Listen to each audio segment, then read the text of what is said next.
And they're up. It's all citation, just as most of the experts predicted. Watson Nashua battling down the Churchill down stretch in the Kentucky Derby, and here comes the finish. Carry back coming.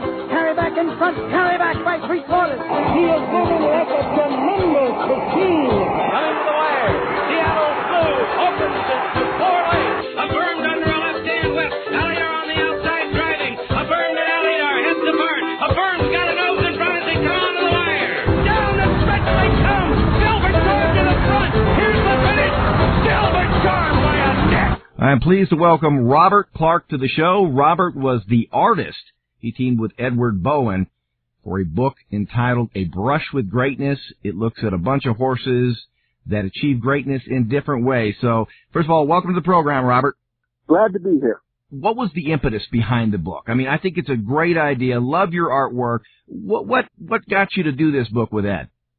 Well, you know, the interesting thing is that the concept of doing a book about thoroughbred racing featuring my artwork actually goes back to almost 10 years ago in talking to Ann Peters, pedigree expert, and we talked about the idea and kind of put it on the shelf and hadn't talked about it in a long time. But I've been painting through that whole period. I'm doing, you know, a dozen Grade 1 winners every year, and the thought just kind of hung there. And finally, I got together with Ed about a year and a half ago and said, Ed, here's a concept. Let me share my idea behind the book with you.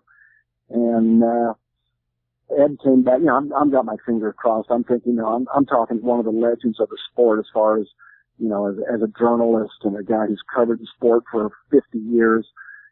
And he was all over the idea. I mean, he jumped in day one, and he's been tremendous to work with. But that's where the book originated from, and that original concept that I shared with Ed is the fact that, keep in mind, we're going back a year and a half. We're talking even prior to California Chrome. And the concept was, he's a racing fan, I'm a racing fan, like most of the people listening, like you. And our thought was, too many people sit around talking about how the sport is missing something. We don't have a Triple Crown winner. And my concept is, you know, and at that time, hey, maybe we'll never have another one. But that doesn't mean we haven't had great racing and we haven't had some spectacular horses during that process. And what we really wanted to do was get out there and say, let's stop talking about what we're missing, and let's look at the half full side of the glass. And so this book features, you know, we were talking about a number around 75. And by the time it was all said and done, we ended up with 79 horses. They've all been Grade 1 winners. We've got every horse of the year going back to the year 2000. And all the horses in the book are Grade 1 winners since 2000. So we've got all these Grade 1 winners, horses of the years, all the Kentucky Derby winners since 2000, a lot of Breeder Cup winners, Dubai Wheel Cup winners. And if you're in the sport, most of these horses are household names, but not all of them. And I think that's the unique twist that makes this book so fun. Robert, what I find interesting, and you kind of touched on it there, is that, you know, we're always talking about how we need a horse to save racing. And to me, there is something almost primal about these pictures of horses and the stories of horses. I related a story on Facebook recently where my first experience at the racetrack, a horse by the name of Utah Canyon, won the feature race by 8 lengths. It was the spectacle. And I think that's something that you guys have captured. And I want to ask you, as an artist, what is it in your heart that kind of, you know, when you watch these horses and you do these paintings, that connects with you? Well, as a kid growing up, I didn't know anything about horse racing. I grew up like a lot of kids, you know, playing Little League baseball and loving football. And I was a sports enthusiast. I loved horses separately as an animal, something on the farm. And obviously I'd been kind of an artist in training since I was a little kid. But those three things were all fairly separate in their own ways. And it wasn't until I kind of got drafted to the racetrack in the middle of a softball tournament when I was about 21 years old down in Florida. You know, we had a couple hour layover between games. A friend of mine takes me up to Calder Park, and I'm there and I see it. Next thing you know, I'm going to Hialeah track with them, and I'm just watching this, and suddenly kind of a light goes off over my head that, you know, I've got three different itches: sports, art, and horses. and horse racing brought all three of them together. Once I started painting horse racing, life just couldn't get any better. Robert, I see a lot of equine artists on social media and throughout the industry, and some of the work I really like, some of it doesn't really speak to me. What or who has influenced your style? Well, number one, I know a lot of the other equine artists out there, and I like what I like, and I paint a way that I like. But also I think what makes me a little bit different is, given whatever talent I was born with, I also have been educated. I've had great training, great teachers, and I've been a student of it for a long time. So even though I have a 4.0 in all of my years of formal education for the arts, I've never stopped learning. Some of the best teachers I've had were after, graduation. But I bring that very academic approach to the way that I paint horses. Now, part of that academic training was 4 years of drawing, taking a drawing class every semester. And candidly, I go to school on a scholarship. I get there and find out that we're going to have nude models as an incoming freshman. I'm like, okay, you can't get me to lead the art department. I'm in there for 4 years. And most people take drawing 1 semester, maybe 2 semesters. As long as I was in school, I'm taking a drawing class. And I think it's probably the strongest thing that I bring to the table, along with a sense of color. But also in that fine art training, I mean, we were splashing paint, we were throwing paint, we were doing all the Jackson Pollock, Rothko and Rauschenberg and all those kind of guys. I understand that. I can do that. My subject is horse racing. That's purely by choice, but my style is based a whole lot upon a lot of French Impressionism, a lot of drawing from the old masters, and candidly, a lot of understanding of color and modern techniques that if you put your nose up against my work, you might see some of the contemporary stuff going on in there. But all of that is really just combined to give me the most realistic image that I can, that's going to, again, scratch all those itches that I have and try to really give that sensation of being at that race. I guess that's what I really like. Sometimes the subject is so compelling you don't need to do much with it. It doesn't need to be, bigger than life, because there's something in that simplistic yet accurate portrayal that is moving. And I see that all the time on social media, people who watch horse racing. And it's why I've always said, if you want to market the sport, market the game, market these horses. And I think you guys are doing a great job with this. Also understand that some of the profits from this book are going to be donated to the Grayson Jockey Club Research Foundation. That is the foundation that Ed heads up. Tell me a little bit about that. Okay, number one, we really haven't talked enough about Ed Bowen on this thing. And this is a guy, and again, the first time I met him about 12 years ago, I went out of my way to cross paths with him just so I could meet him, because on my shelf 12 years ago was at least a dozen of the books that he had written. So I'm a fan of his. This is a guy, again, this comes out in the book, and we kind of stop and fast forward here for a second, and that is, we're doing a book and have no idea that there's going to be an American Pharoah and a Triple Crown. And we're supposed to have gone to press back around Kentucky Derby time. And, things happen. This happens, that happens. We don't get to press on time. Ed was responsible for writing all the scripts for the Eclipse Awards. So, there's 3 horses nominated in each category, and by the time you get through, he's writing scripts on about 120 different things for all these videos of the Eclipse Awards. Bumps us back a couple months. Next thing you know, it's the week of the Belmont, and we're about to go to press, and we all kind of look at each other and go, you know what? Maybe we better hold on here. The result of that is, when it's all said and done, I looked at Ed and I said, you know what? Me as a race fan, I want to hear from Ed Bowen what this Triple Crown means to you. And everything was written, the book's ready to go to press. We had 1 page, and it's an epilogue that Ed writes. And he talks about that he started at the Blood Horse in 1964. We're talking about when Northern Dancer wins the Kentucky Derby. By 1973, he's the editor of the Blood Horse and is the editor through the 3 Triple Crown winners in the 70s. So his point of view, and this is what I learned in reading his epilogue. And by the time you get through, I mean, I have goosebumps on his closing line of his epilogue. And that, to me, again, I start off by saying what an honor it is to work with Ed Bowen. But what American Pharoah does to this book of 79 horses is it is the exclamation point at the end. Mm-hmm. It was going to be a great, wonderful book, and suddenly the clouds part and the sun comes down, and we have an exclamation point to the book. Tell me, of all the horses that you guys profiled, what's the one that you think might surprise people the most and is possibly the most underrated on that list? Okay. This one is funny because I don't even have to think about this. It's a horse named Golden Ticket. Golden Ticket, his only win in a Grade 1 is a tie. It's the dead heat of the Travers a couple of years back. Mm-hmm. Okay?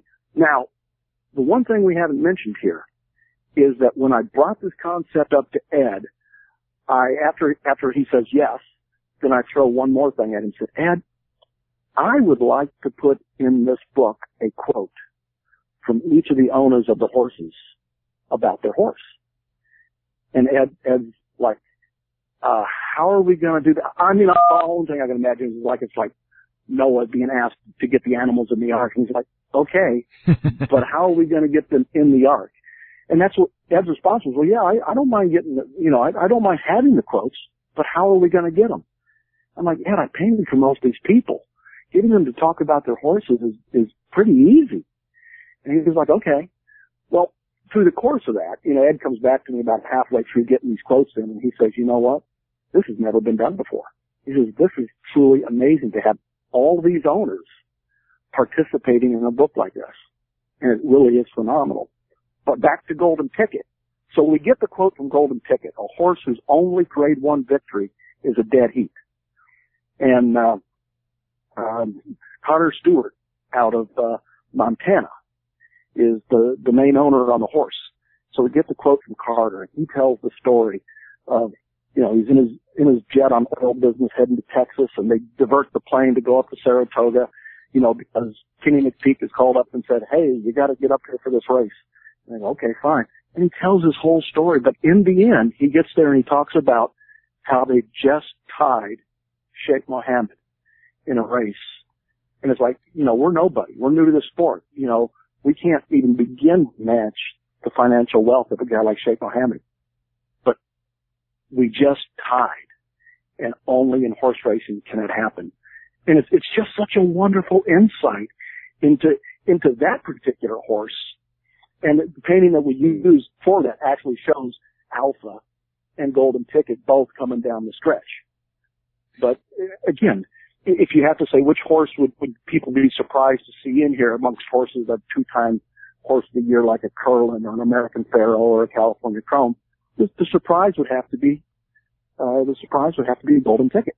Yeah, and that's what I love about the book, Robert, because it's not always the great horses that capture one's imagination. I mean, obviously all these horses are great having won Grade 1s, but I heard a comparison recently of American Pharoah to Seabiscuit, and I thought, you know what, that's just not an apt comparison, because Seabiscuit was who he was because he went out and he competed, and sometimes he lost. In fact, a lot of times he lost. Yeah. And anymore, racing concentrates so much on winning, and it's one of the reasons we have horses not racing as much. We're choosing our spots and stuff. I love the fact that you highlighted some of these horses that danced every dance. They didn't always come home first, second, third, or, even in the picture. But that's the idea. They're competing.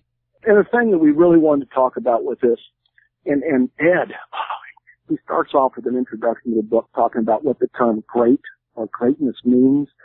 And it used to be a much revered term. And you've got to read the introduction to really get a feel for where this guy comes from, being around horses as a teenager. We're talking back he tells a story that guys that he worked with as a teenager were guys that actually handled Whirlaway at Calumet. And so you're sitting there going, first-hand account. And what a wonderful story of history. But he talks about the reverence for the term great and greatness. And it just sets the stage for that. And so Ed doesn't want to call any one of these horses great, but we'll talk about great moments. And he says, because we now have this system of graded stakes races and Grade 1 races, then we're going to talk about horses that have achieved that level. And the point is, you get any one of the owners of any of the horses in this book, or any owner out there that's had a Grade 1 winner, and that moment in the winner's circle is like nothing else they can compare it to. Mm-hmm. And that's the excitement that we want the average fan to be able to tap into. And, you know, I'm gonna jump into a different story here, but maybe one that people might be able to relate to a little bit. And that is, I painted a couple horses for George Steinbrenner, who's not with us anymore, right? Mm-hmm. So who are we going to get a quote from? We go to his daughter, Jessica. And, you know, people have this image of Mr. Steinbrenner as being, you know, tough and gruff. And a lot of people will tell you that Jessica's got that same personality. So she says, yeah, we'll give you a quote. And I get the quote from her. And I have to tell you, it comes in and it's about Bellamy Road. And it talks about, the quote is something like this, where she says, whenever I'm having, you know, a down day or this or that, I'll put in the tape of Bellamy Road's win in the woods. When the announcer says my father's name as he crosses the finish line, all is right with the world. And I'm just like, didn't see that coming. It's so touchy-feely. And of course, it's just things like that even a guy like George Steinbrenner or his daughter or family, that moment in the winner's circle, again, it's hard to describe. And all we're trying to do here is give you that picture, help you relive some of those memories in full color, and then have Ed come in there. And I compare Ed to like the Walter Cronkite of racing, mm-hmm. a guy who's so respected. And anybody who knows him, when he goes to talk, you shut up and listen, because you're going to learn something. And so we got Ed playing that role, who's steady. His voice is the same, horse after horse after horse. And then we come in there and get quotes like the one I just gave you, and some of them are going to make you laugh. Some of them are going to make you tear up. And the big thing is the surprise from horse to horse. My fear was that we would get 75 quotes that said my horse was the greatest horse of all time. We didn't get that. Yeah. What we got were personal stories that go from when a horse was born in some cases to some particular race, or just a retrospective looking back on their career. But it was really interesting because I know most of these owners personally, and when I read their quotes, I can hear their voice just as if I was talking to them. Yeah, I tell you what, the epitome, I mean, Bellamy Road to me, that just sums it up. I mean, great performance in the wood. Let's talk about how people can get the book. I understand that you've got a book launching coming up on Saturday. Tell folks where that's at, how they can get the book, how they can get a hold of you and Ed. For most people out there, the best way to get the book is going to be to go to a website called abrushwithgreatness.us. Again, just spelled right out, abrushwithgreatness.us, like United States. And you can go there. Now, the event on Saturday is actually an event sponsored by Rood & Little, the vet company out of Lexington. It's going to be at the Kentucky Horse Park, and it's called Hats Off, which is kind of a little thank you back to the community. Last year, I believe they had over 10,000 people come through the gates for the Hats Off event. There'll be a book fair there from about 4 o'clock to 6 o'clock. There are other titles are going to be offered by their authors, and people can come out, take a look at the book. If they want one, they can get one there on the spot. Ed and I will both be there in the tent signing books on Saturday. Very good. My guest has been Robert Clark. He and Edward Bowen combined to write the book, paint the book, however you want to put it, produce the book, A Brush with Greatness. Thank you so much, Robert. Absolutely. Thank you, Derek. That is all we've got time for. I want to thank my guest, Robert Clark. Also, all of you for listening. I hope you have a great wagering weekend. I'll talk to you again next week.